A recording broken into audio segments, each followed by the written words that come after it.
back. James Harden right on target. Bang, bang, George Niang to Paul Reed from Tyrese Maxey. Joel Embiid.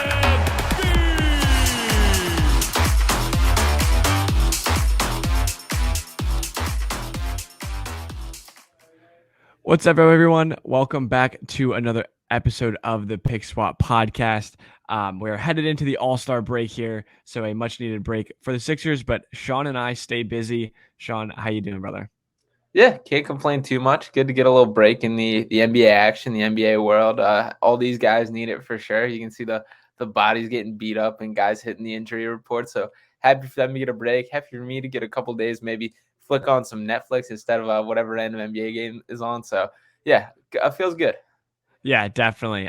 It's that time of the year. It definitely feels like it. I feel like we've all gotten to this point, but a lot of exciting stuff still to happen. The Sixers get a good win against a good Cavaliers team last night.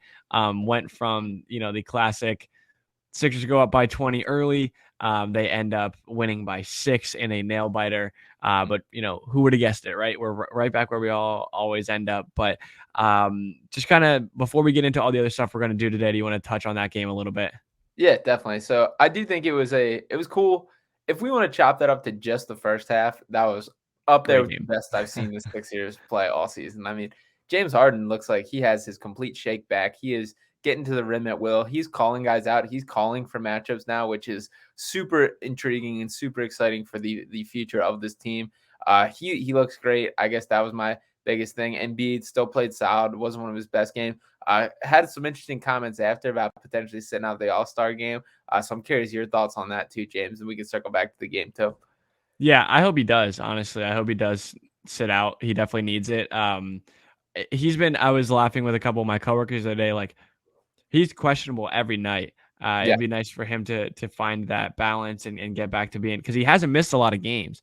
He's really been, he mentioned that in that press conference as well. Like he's trying to be in the lineup. He's trying to give his team, a high effort every night. And he's been doing a really good job. And like, even yesterday, I do want to talk about like, once we start getting into the game and the flow of the game and, where he ends up scoring and everything. I thought he did a really good job of letting the game come to him yesterday. And I feel like at times it's, even if he's not at like 100%, he's done a better job at letting the game come to him. But as much as I love to see him perform in the All-Star game, like I'm totally okay if he takes it easy and takes these next 8 or 9 days off. Yeah, I'm totally cool with it too. I do think there's a little bit of saltiness hidden behind these words and kind of like I'm really not an all-star starter, and my boy James Harden isn't even in this game, which I do love. I love that from him. I love that it's there, and I like where his head's at as far as this All-Star game is not in my plans. This isn't in my grand scheme or what I value highest, and I think he is locked in on focused on getting through the second round and at least putting like a real chance at winning a title, which is awesome.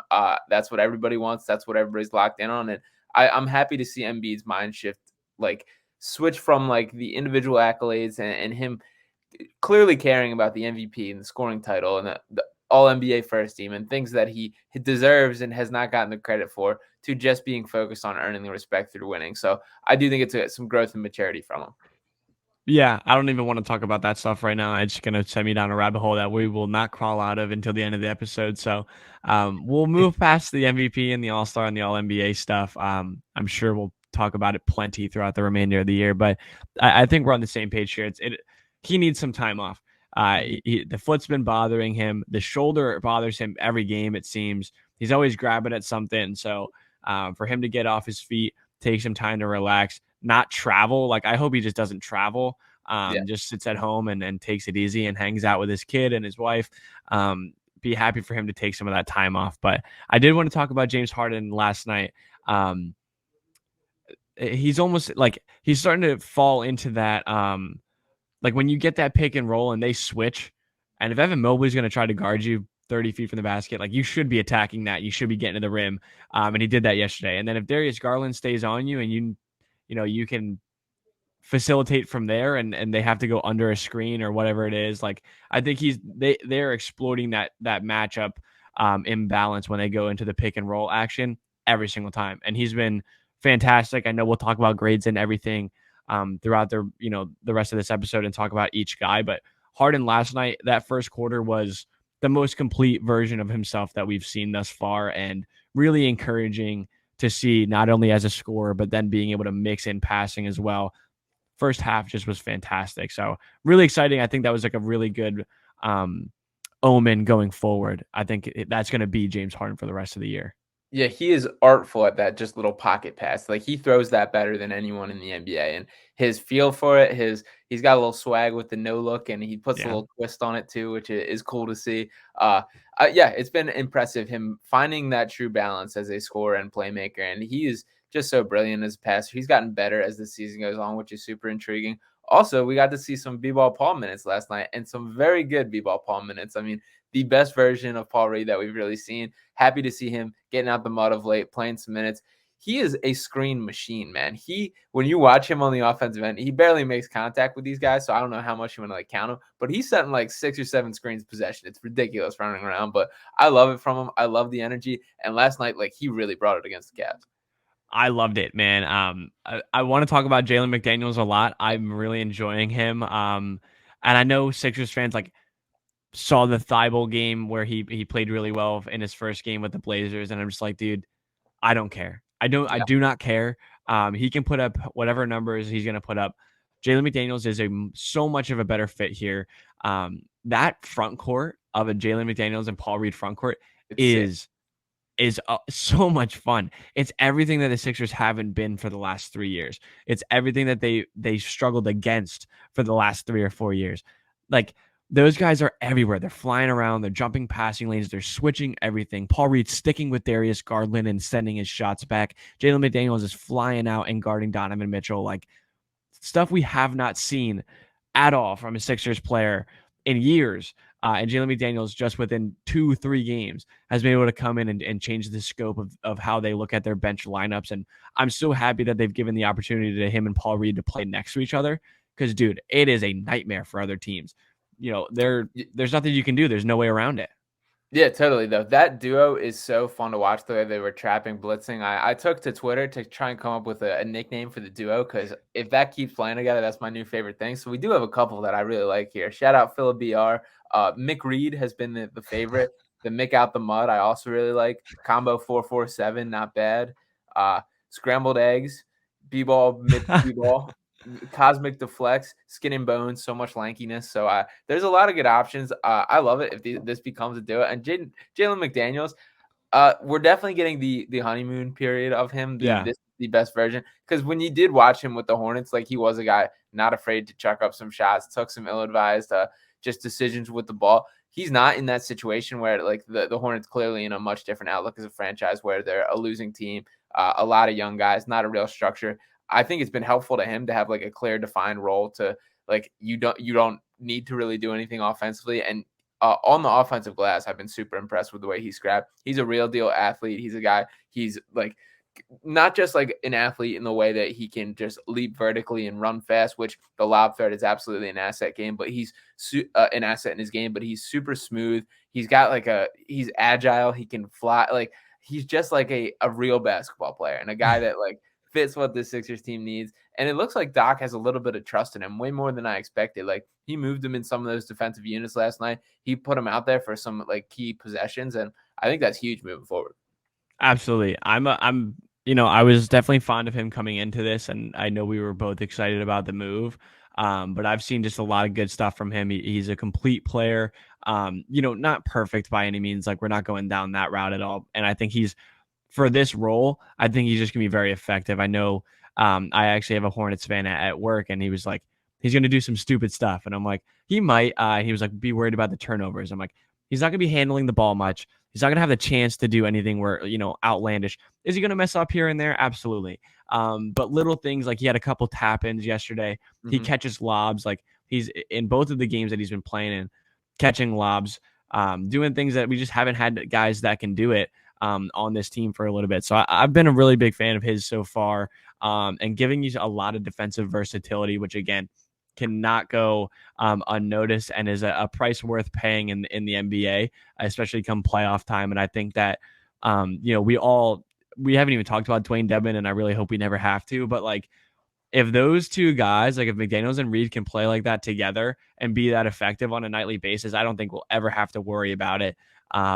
You know we're 'Cause going to. I know we're going to. I know I do know we're going to. There's no way around it. But like right away, Doc was like, I like him. He's really good. And that's huge to come from him. So I was really excited about it last night. Got me really excited about the future for those guys, and I hope that they stick with that combo going forward. Yeah. So, what are your thoughts on Dedmon? I mean, I gave you my brief spiel on it. Is you flash back 4 years ago, and he's an excellent backup center, but we're in the same boat where I just don't think he has anything left in the tank. The on-off numbers from the Heat are pretty scary, and if a guy is on the buyout market, they're typically there for a reason, and I do think that's the case with Dedmon. Do you agree? Yeah, definitely. I don't it's the last thing I needed on a Monday morning following an Eagles Super Bowl loss was Yeah. Dwayne Dedmon signs with the Sixers news. It was just like they're piling this on right now. I don't need it. Yeah, I like if you get think about, can you even tell me who the backup center right now is for the Miami Heat? It's what's his name? The Orlando Robinson. Yeah, he went Orlando to Robinson. Fresno State. Fresno State Yeah, guy. I Yeah. asked. I also have a Miami Heat fan, and I texted earlier. I was like, "Who's even playing backup center for you right now?" Orlando Robinson. So if you're getting cut in place of Orlando Robinson, so he can He's, come up and play, he's on a two-way contract, by the who's way. on a two-way contract. So if you're getting cut in front of that guy, so he can take your minutes, and it's no disrespect to Orlando Robinson, it's just a situation at hand. If you are the guy that's getting waived to see you later, we don't want you around anymore. That is not good. And we've gotten to this place again where we are. It's February 16th. It's it was what 4 days after the trade deadline at the time, and what do? We get Dwayne Dedmon. So it was honestly a knife in the back. It feels like they just don't give a shit, and they're like, whatever, someone is Yeah. around. So like, I'd rather DeMarcus Cousins at that point. Yeah, I definitely would take Boogie over him, and I would even probably take Hassan Whiteside over him. And I mean, we're talking about Dwayne Dedmon, who played for the Sixers before the process even started. He played 11 games for the Sixers in the 2013-14 season. He also got suspended for throwing a massage gun on the court this year in an argument with Spoelstra. So just weird stuff, and whatever. That's our guy, man. Yep, here we are. Yeah. But should we get into some player grades for the first half of the season, or is there anything else you want to touch on? Yeah, I think we're good. I think I've covered everything. I mean, we didn't talk too much specifically about last night, but we don't really have to. I don't think it happened the way they were really hot shooting, played good defense in the first half, and then it kind of fell apart, but they ended up winning. So, Yeah, confident Sixers game. Yeah. All right, well, let's get into this. So let's look at, now that the All-Star game is here, just kind of a baseline grade for how these guys have performed based on our standards and expectations. And we'll kick it off right at the top with Joel Embiid, who has played 45 games this year, averaging 33.1 points, which is second in the NBA, 10.2 rebounds, 4.1 assists, 1.5 blocks, 1.2 steals, shooting 35.5% from three and 53.7% from the field. How do you feel about Embiid's performance this year? He's the man. He's the best, best in the business, man. I was thinking about it the other night. Me and a couple of my buddies were playing 2K, playing with Allen Iverson. I was like, man, would have been really cool to see him in his prime. Like, I was 2 years old when they went to the finals. So like, both of us were very young. So although I remember AI, I don't remember too much of it. But it made me think about how lucky we are to have Joel as our guy in our generation. Fastest player in Sixers history to reach 10,000 points, 11th fastest player in NBA history to reach that mark. He's the man. He's incredible. A+. Yeah, I'll go on this A-, just because, I mean, he's still exceeded my expectations for sure. It feels like every year I go like, I think that might be his best year. Like, I think that might be his ceiling as a player, and he just finds new ways to beat it. The only thing that I will say as a bit of a step back is there's been times this year where I think he's gotten a little too much tunnel vision, a little too much score oriented. The best version of Joel is still trusting the teammates, even when they're not making shots, even when like you just have to function the same way. So there's been a couple spots where I've seen that go the wrong way. The turnovers, he started off doing fairly well with cutting those down. Those have kind of crept back in. The assists have dropped back down a little bit, but all in all, I can't complain about this guy at all. And thrilled to have him as the face of the Sixers. And yeah, he's the man for sure. So A- for me. There you go. We'll move on to his co-star, his partner in crime, James Harden, who has played 41 games this year, averaging 21.4 points, 10.8 assists, which leads the NBA, 6.2 rebounds, 1.2 steals, shooting 45.1% from the field, which is about a 50% increase from his last year with the Sixers, and 38.9% from three, which is nearing on a career high as a 3-point percentage and about 7% more than last year. Yeah, I would. I was gonna give Harden an A minus. I think that he's been fantastic. I love watching this guy play, man. I know we kind of go back and forth with this. Just thinking about how crazy it is that he's even on this team. Yeah. But dude, he's a joy to watch. And as a basketball fan, like not even just a Sixers fan, but as a basketball fan in general, the way that he cuts down the game and breaks it down to a science. He's incredible, and seeing him back to an athletic level where he's able to break guys down off the dribble, shooting the three at a really good rate, and he hits a lot of. He's been very clutch this year. He's been performing in moments that we saw last year he struggled in at times. So I've been really, really happy with him. And I, as a point guard in my heart, I love watching him play. So I'm a big fan of Harden so far this year. A minus, I think, is pretty solid for him. Yeah, we're gonna do the flip flop here. I'm gonna go A plus for Harden. There you go. He's checked every box I could have asked. The efficiency's been the biggest thing. The 3-point numbers are pretty unreal, and it like matches the eye test. Like the shot just looks better from last year. He's got more in his legs. I was very skeptical of like how much the hamstring issues will really impact him. I now fully believe it. Like I see more burst in his game. He looks more in shape. He's improved as the season's gone on. He's had moments where he's just been like the straight up number one option for this team and delivered. He's still artful as a passer. He still knows his role, gets the ball to Embiid when it's inappropriate. And the transition offense, I'd like to point out, I saw a stat today. There's 3 different Sixers ranked in the top 10 for transition efficiency this year, meaning the highest points per possession in transition. That's Tyrese Maxey, Tobias Harris, and Joel Embiid. All 3 of those are a credit to James Harden, and not because he's ever a guy who is going to be lightning quick, but those whip ahead passes and those like touchdown passes are vital to the Sixers team. That's basically their transition play. So he truly is the quarterback of this offense, and he's been awesome.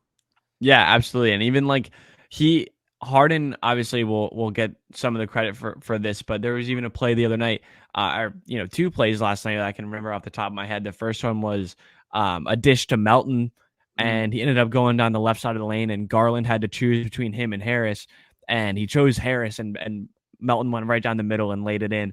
And then there's another play, similar thing where the lob gets thrown instead. And they've had a lot of those situations where Harden creates a 2-on-1. So you might look in the stat sheet and, Harden's leading the NBA in assists per game. So it's not like he needs any more of them, but those are assists that don't get counted. Like creating an advantage for your offense without getting the number for it is just unselfish basketball. It's him just being a savant and being a master at his craft. He's been able to do things like that all season, every single night. So, beyond just the assist numbers, he's creating offense on multiple levels. Just fantastic. I'm very, very happy with. I know we're kind of gushing over him right now, but I've been very happy with him. Yeah, totally. And those were definitely the 2 I think we had the highest expectation and kind of have delivered the most this year. So some guys we might be able to nitpick a little more on moving forward. We'll start off with Tobias Harris here. So Tobias Harris averaging 33.6 minutes per game, which is 3rd on the Sixers, 15.4 points, 6 rebounds, 2.6 assists. His 3-point numbers are at 37.3% on 4.7 attempts per game, which is honestly higher than I would guess. What's your feeling on Tobias Harris? Are you still ready to tell a friend to tell a friend? I gave Tobias a B minus, which I think is fair. I think it's not only realistic, but it's hopeful as well. I think that we've seen very good versions of Tobias this season, and we've also seen some pretty brutal versions of Tobias. The times where he is not decisive and not pulling the 3 and trying to bully guys when he can't, or trying to take over the offense at the wrong times, and there's been games where he ghosts and just is not a part of the game at all. So the lows have been there and visible, but I think that there's been a lot of really good Tobias games, and a lot of, like last night was a very good Tobias game. I think that when he simplifies the game, gets out in transition, like you've pointed out, he's very efficient there, and attacking closeouts and hitting open jumpers. Like I feel like Tobias's game when it's at his best is very simple. When he complicates it is where he gets in trouble, but I still think he's been very solid. 15 points per game. Like it's there. It's not his best. It's not the best version of Tobias that we've seen, but I think it's still pretty solid. And I'm hopeful that when it comes time, his experience and his leadership will become more important for this team. So I think there's still a lot of value with Tobias here, and I'm not ready to jump ship, as I see a lot of people are kind of going back towards that side of it. Yeah, you flash back about like a month and a half ago, and I'm ready to slap a nice A on this paper. But Yeah, that last like it's been it feels like and we did give Tobias his flowers during the stretch for the we beginning did. of the season, how he played. But it feels like the second he kind of like got over that hump and made those adjustments, he kind of just regressed back to the Tobias Harris that we didn't want, and the not making quick decisions, looking hesitant off the catch and shoot, trying to do too much at times. And defensively, I don't think he's been as good. Don't think he's been as Yeah. connected. He hasn't been that guy that ready to like step up, and that's been disappointing. The 3-point numbers have dipped down. 37% is still very good, and I'm still pretty happy with that at the rate. But I need to see more volume. The volume's going down too. I don't want to see him under 5 3-point attempts per game, which is what he's down to. He was hovering near 6 for most of the beginning of the year. So I'm going to give him a C plus for how far he slipped. Maybe a little bit harsh, but if he can return to the form that he was at the beginning of the season, it's exactly what the Sixers need, and I'm hopeful that he can get there. But man, I wish it didn't. I wish it didn't scale back the way it did. Yeah, and we did see a very, very good version of Tobias earlier this season. I feel like as this team gets, back into a rhythm, there was a lull there. Like we as a group, I feel like there was a lull for them over the last month or so. It's there though. I think that this team is going to be slept on for a little bit, and obviously this is more of like a holistic view. But I saw a lot of flashes from them last night that makes me feel like they could be a really, really strong team come playoff time. And Tobias is part of that. Yeah, absolutely. And we'll move on to the next guy. Another guy is going to be a key part of that playoff rotation, as you mentioned, and that's De'Anthony Melton, the guy who has ascended to the starting role, started 45 of the 54 games with the Sixers in 28.5 minutes per game. He's averaging 10.7 points, 4.2 rebounds, 2.7 assists, 1.7 steals, which leads the Sixers, shooting 40.1% from three on 5.4 attempts per game. Is D-Melt still been the guy and the highlight of this offseason? Yeah, I gave him a B plus. I'm anywhere from a B plus to an A minus on him. I think anything there is fine. The beginning of this year was like the high of high with De'Anthony Melton. And don't get me wrong, still a very big fan of his. I love his game. I love what he brings to this team. It's a unique skill set that we haven't seen on this team. But we've kind of come back down to earth with him shooting wise. He's not like there was a point in time where it just felt like he didn't miss for the first like quarter of the season. Just like everything he's putting up is going in.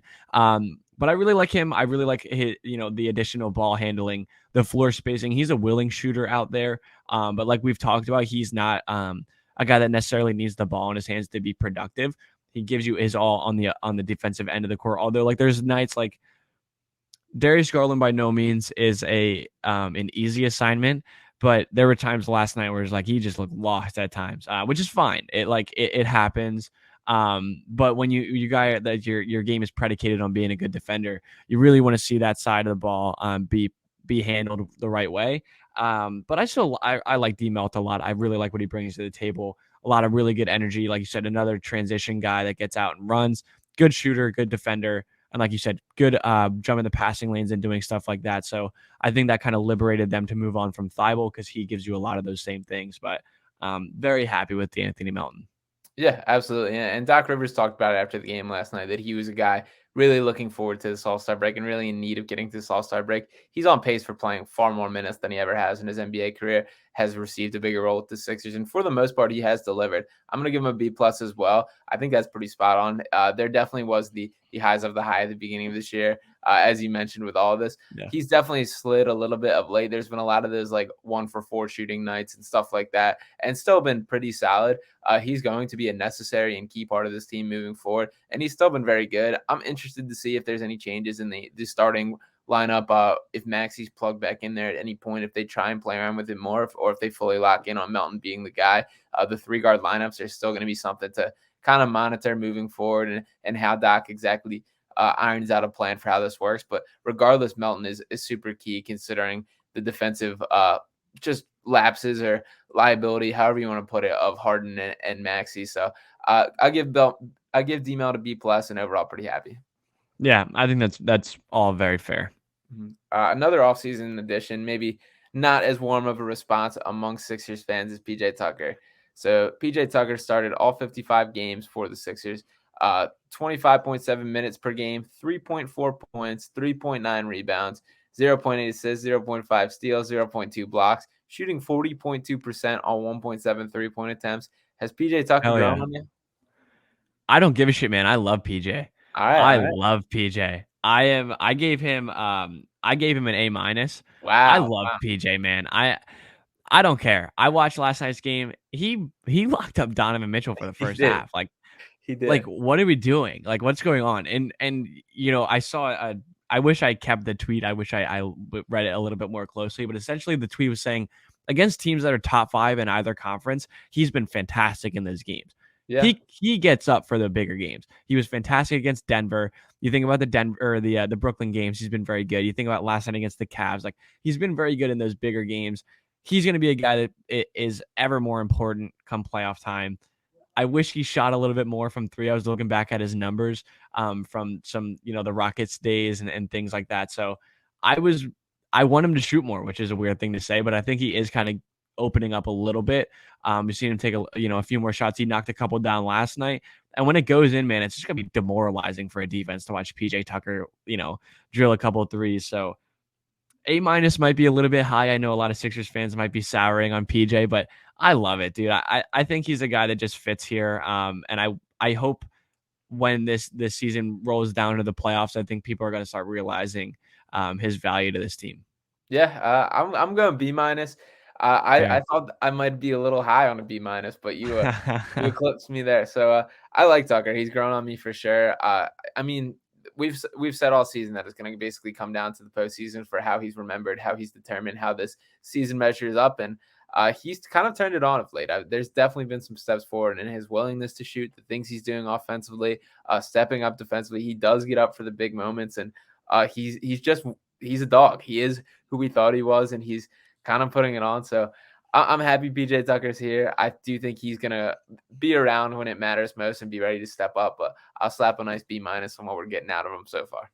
Yeah, I'm a fan of his. I hope I know I'm sure of it that will come playoff time, people are going to be happy that he's on this team. All right, I love it. I love it. We'll switch gears to Tyrese Maxey here. Maxey, it's been an interesting season for him so far. He started 22 of the 38 games that he's been active for, dealt with the first real injury of his career in the time that he has been on the floor. Has averaged 32.8 minutes per game, 19.8 points, 3.6 assists, 2.8 rebounds, shooting 39.4% from 3 on 5.9 attempts, and 45.5% from the field overall. What's your grade for Maxey? Yeah, I have a B plus for him right now, and that's not indicative of how I genuinely feel about Tyrese. I think we're all still very high on him, and I think that it's just been like kind of a weird season for him, bouncing back and forth, being out for a good portion of time with the injury. Even just like 2 weeks ago, he was talking about being with his family and having a really difficult time and figuring it out. And I think it speaks volumes to him as a person that he was able to be honest with himself and kind of get down to back to like ground zero and work back up. I think he's been really good since then. And just simplifying the game again, man. I think that he sometimes can get wrapped up in the starting or not starting or where he's scoring or when he should be scoring. And rather, like, I feel like the last couple games, he's just been in attack mode, in scoring mode, fearless again, which I think is a big thing for him, is just like having absolutely no doubt in his mind on what he can do, taking those deep ass threes. It cracks me up when he does it because it's like it's amazing when it goes in, but it takes some balls to do it. But he does it a lot, so I'm happy to see that kind of stuff come back with him, attacking the rim, constantly putting pressure. Hit a big floater last night, and playing alongside Harden and Embiid. I think when he has those roles kind of switching up, it's difficult sometimes. So I hope they find a more solidified role for him. Hopefully he stays healthy, but very confident in Tyrese getting back to fully himself in the second half of the year. But I think as of right now, just with everything that he's gone through this year, it's been like a B plus year for me so far. Mm-hmm. Yeah, I had a tough time kind of separating Yeah. Maxi's play and Maxi's usage, because I do think they're two different topics of conversation. We will slap a grade on Doc at the end of this as well. But for Maxi specifically, I'm gonna go with a C plus here, and might be a little harsh. I do think the expectations have risen so high for Tyrese like so quickly. Like we forget this guy's third year in the NBA. This is a guy who's the 21st pick in the draft, and he's for sure far exceeded all expectations. But to kind of throw everything on his shoulders so quickly isn't quite fair to him. And there's going to be some growing pains, as there are with every single NBA player. So he kind of faced that adversity for the first time in his NBA career, and I think he's responded well. We're seeing him step up, fill his role, do whatever is asked. I need to find a way, or need to see evidence of Maxi being the most himself alongside these other two stars. Like he can't become an afterthought to me. He's still super key. So some of that is within him of making sure he brings it regardless of who's around him, and he doesn't let the situation get lost on him. It's a tough task and challenging for him to figure it out, but I need to see it happen, and that's what I'm looking for the second half of the season. I hope that I think it might be time to put him back in the starting lineup. I don't know about you, and that's a conversation we can definitely talk about going into the second half of the year and kind of table that, but I think it might be time. Yeah. I've still going back and forth on it. We'll definitely talk about that more in depth. I can be swayed that way for sure. I'm curious to see how locked in Doc is on that, but we'll keep plugging for now. Let's go with Shake Milton next. Shake Milton, who's played in 53 games this year, started 9 of them in 21.5 minutes per game. He's averaged 9.2 points, 3.0 assists, 2.7 rebounds, shooting 38.7% from 3 on 2 attempts per game. It's been a little bit of an up and down season for Shake too. What kind of grade would you give him? I gave him a B. It's just kind of middle of the road with Shake. I feel like for a long time we had a lot of excitement about what he might be or what he could be. And I think that we're kind of settling into the fact that this is Shake Milton. And by no means is he a bad player.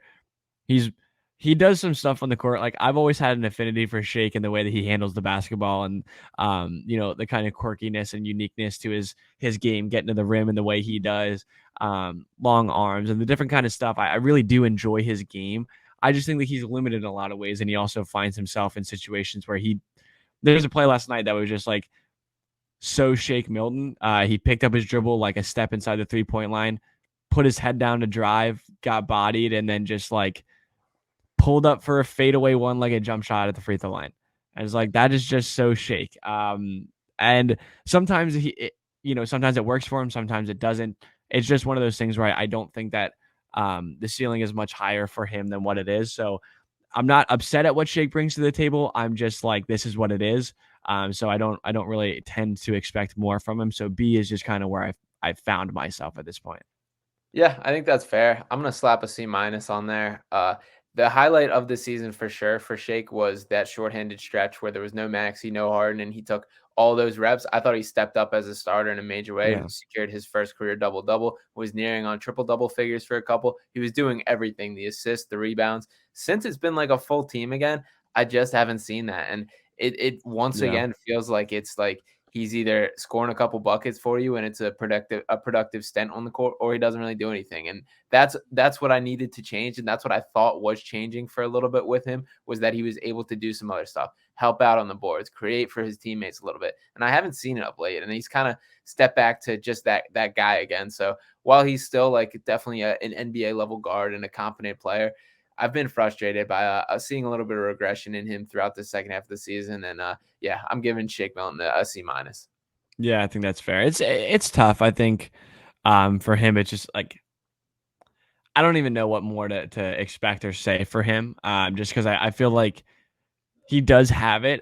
Just some nights it's just not there, and it's kind of a weird balance for him. We'll move on to another key bench player here, and that is Georges Niang, a guy who continually seems to exceed expectations. Averaging 19.8 minutes per game, 8.8 points, 2.5 rebounds, 1.1 assists, shooting 40.9% from 3 on 5.3 attempts per game, and elite in the trash talking category. So the minivan has been running. How surprised or impressed have you been with this season? Yeah, I love George. I think we all love George.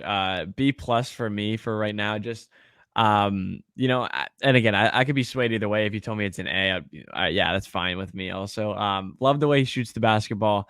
Love the way he attacks the game of basketball, and he's unafraid, unashamed. He's just out there hooping and doing what he does best. But he's not a good defender, and there's times where when he's not making threes, it's like, get this guy off the court, because there's just those times, there's just those games where it happens. Obviously, I think very, very happy and valuable to have him here on this team. So by no means am I trashing him. I just feel like there are times when the shots are not falling, and the defense is the way that it is. He can be kind of targeted on that end of the floor. So love George, love what he brings to the table. I think he'll be a valuable like 8th or 9th guy come playoff time. And a guy that can swing a playoff game, like, fully being honest, it'll happen.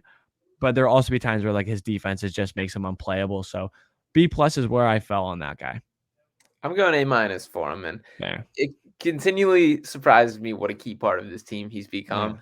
Yeah. He's just cold-blooded. He's not afraid to sling it, not afraid to shoot it, not afraid to get it in somebody's face, and he's just legitimately an elite shooter and a guy that continues to impress. When I go to the games and watch him pregame, it's amazing to watch. Like, he really just can't miss it in those routines, and it does translate to the game. So I think they've done some interesting stuff, kind of running some off-ball sets. It's not the most aesthetically pleasing play in the playbook to see him running off a screen and shooting it. I mean, he's probably gotten like a combined like 1 foot off the ground if you add up all the 3-pointers he's launched all season, but it works, and he gets the job done. This was a guy that I didn't have much expectation for when coming to the Sixers, and he continues to just grow and grow on me. So I give Niang an A-, and I'm impressed.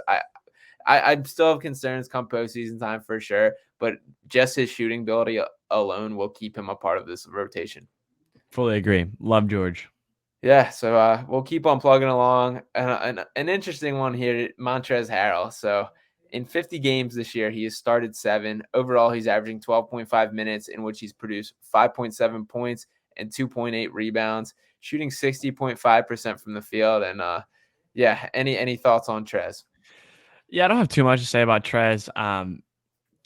Didn't work out. There was times when we were excited about him, and there were games that he played well, but it's just not there for him anymore. And I saw him and Joel do like a funny handshake before last night's game, and it like actually made me laugh like out loud. I for whatever reason thought it was very funny, and I hope that as long as he's around, he keeps some good energy, and I think we can count on him for that. But aside from that, I don't have too much to say. It just has not been a great year for Trez. Yeah, I like Trez. As a human being, he's a terrific guy. Cool personality, awesome dude to deal with. But from a basketball standpoint, I'm going with a nice D on this one. And I didn't think he was the postseason solution by any means. I mean, I think that's pretty well documented based on his history with Doc, and just the flaws that he has in his game. But I did have hopes for him as an innings eater, regular season guy who could produce, a guy offensively gifted enough to make up for his defensive lapses. And that hasn't been the case. I mean, he's attempted a total of 9 shots outside 10 feet this year, which that just shrinks the floor so much. And that hasn't traditionally been him. Like, he's had a little bit of a bag outside that. It's one of the, like, I don't understand how he's this washed at 29 years old and 3 years removed from winning 6th Man of the Year. It's really disappointing to see. I wish Trez worked out more. I want to be a Montrezl Harrell guy so bad. And I'm happy he's here for the vibes, for the energy, but you're right. It just hasn't worked. Yeah, and I mean, not that Dewayne Dedmon's given us any extra hope, but I just don't think it's going to work out with Trez. Yeah, unfortunately, the writing is on the wall there, and we'll see what kind of opportunity he gets in the second half of the season. To switch to his counterpart here is Paul Reed, who's played in 44 games, averaged 9.6 minutes per game, produced 3.1 points, 3.2 rebounds, which I would like to point out is more than Montrez in less time. What are your thoughts on B-Ball Paul?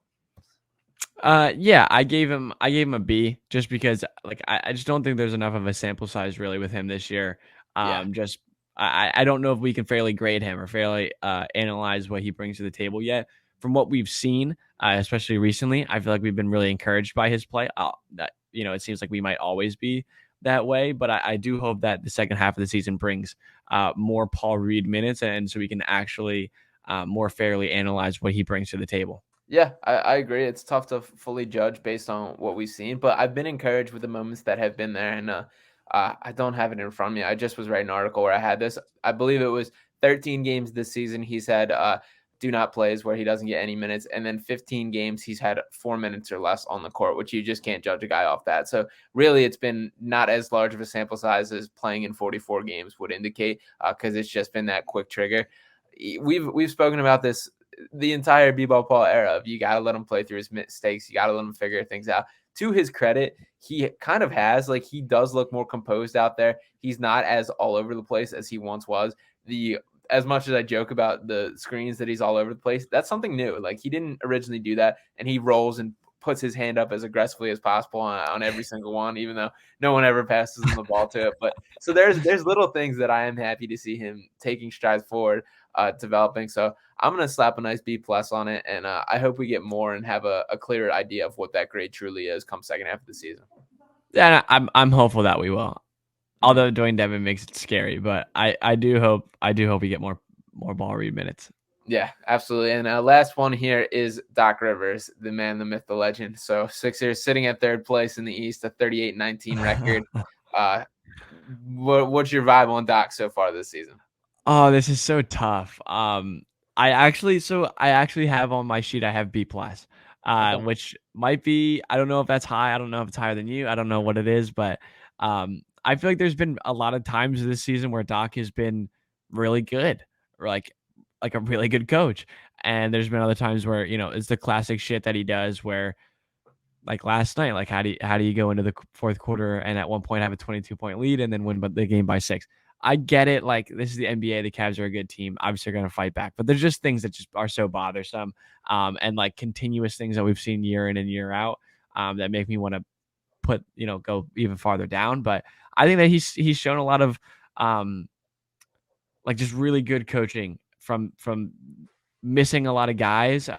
Harden missed a good period of time. Embiid has missed a good period of time. Maxey has missed a good period of time. Tobias has missed some games. Like, there was a good portion of the season where he did not have a full strength roster, and they were able to battle through it. And look at them now; they're playing really well. Third seed in the Eastern Conference right now, behind the Celtics and the Bucks. The Bucks are on an 11-game win streak after their win last night. Like, they're up there with the best teams in the league. So it's hard to give him a terrible grade. Yeah, I'm gonna go B. I think he's been pretty solid, to be honest. And Yeah, I really do think the negative perception of Doc has a lot more to do with just kind of his arrogant kind of outlook and the way he says things rather than what he actually does or how he actually coaches. And the backup center stuff there's definitely a lot to nitpick, and that is looked at under a microscope by myself and everyone in the Sixers kind of world. But I do think he's been pretty good, Doc. Like, I can't really hate on it too much. I do think he does his best coaching when there are injuries and guys out, and when he is a floor-raising coach, which is not exactly what you desire in a championship contending team, but it is a positive quality nonetheless. So yeah, I am pretty satisfied with Doc for the most part. But I guess kind of similar to Tucker is come playoffs is when the kind of judgment. Those are when he has to fight his demons, even though he doesn't think he has any to prove. He definitely does from a reputation standpoint. Do you have any more on Doc? Not too much, man. I was going to say the same thing. I think a lot of this is all kind of futile until we get to the playoffs. A guy like Doc, I think haven't really questioned his regular season coaching too much. It's going to come down to those 7-game series that we'll watch. Yeah, I'm going to throw one more at you real quick, and that's okay. Daryl Morey. So if you want to look at the Daryl Morey track record this year, I mean, I'll list off cutting Isaiah Joe, cutting Charles Bassey. He did trade Matisse Thybulle for Jalen McDaniels. We worked with with 14 players in open roster spot for most of the season. Been a little two-way movement. That's about all that's gone on during the season. I'll lump in the Tucker and Daniel House signings and the D'Anthony Melton trade. What kind of grade would you give Morey? I would give Morey a B or B-, somewhere in there. Like, oh man, the Isaiah Joe stuff. Yeah.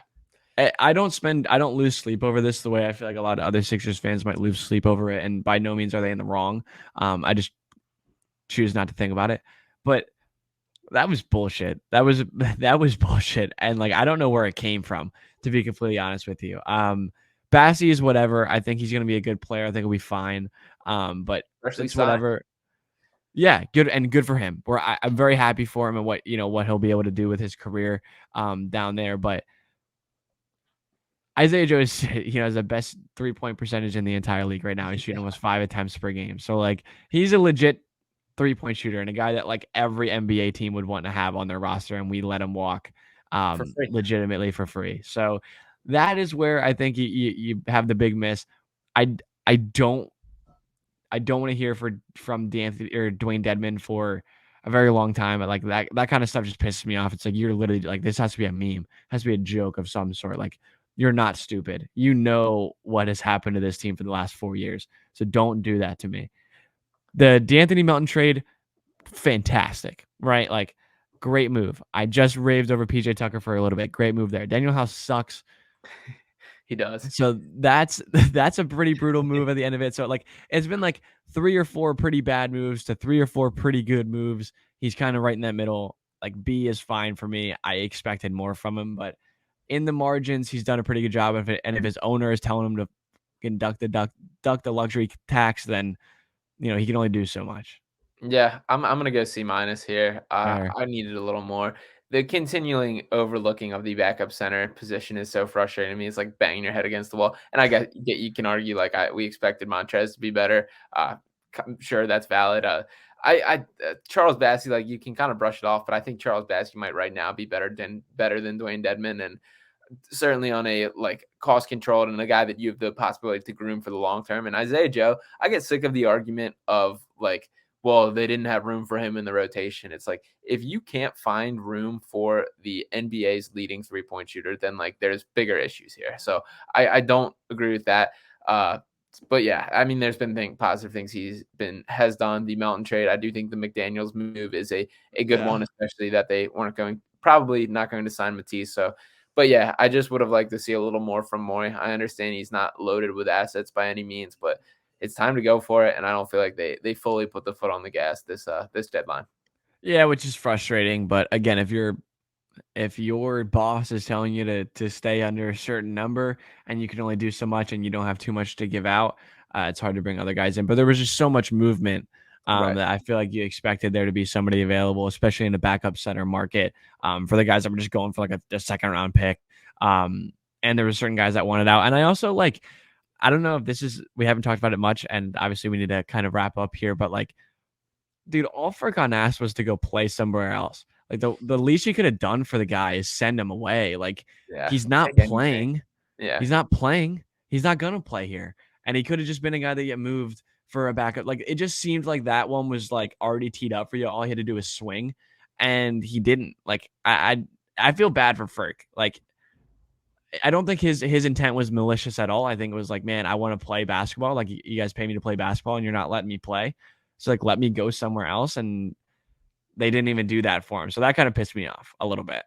Yeah, yeah, and maybe they would have had to attach things, and that's why that it wouldn't get done. Nobody wanted to take on that kind of contract for Furkan, but I agree. I would rather him being in another uniform, and at least that's like something else done, and you can bring in Yeah. some sort of fresh blood other than we know what we're getting with Furk, and he's not getting off the bench for the rest of the season. So I do agree. Shout out to Furk. He's going through some personal matters and everything has gone on in Turkey, so he stepped away from the team for a little bit for now. So hopefully everything works out in his world for sure. Sending prayers his way.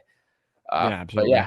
yeah, I think we can wrap things up here. That is the trade deadline or All-Star break special and grades and report cards. So I appreciate all you guys for tuning in. Make sure to drop a like and subscribe if you haven't already. Me and James will be back before the second half of the season to kick it off with maybe a little deeper talk about the lineups and everything else with that. So we will talk to you then. Appreciate all you guys.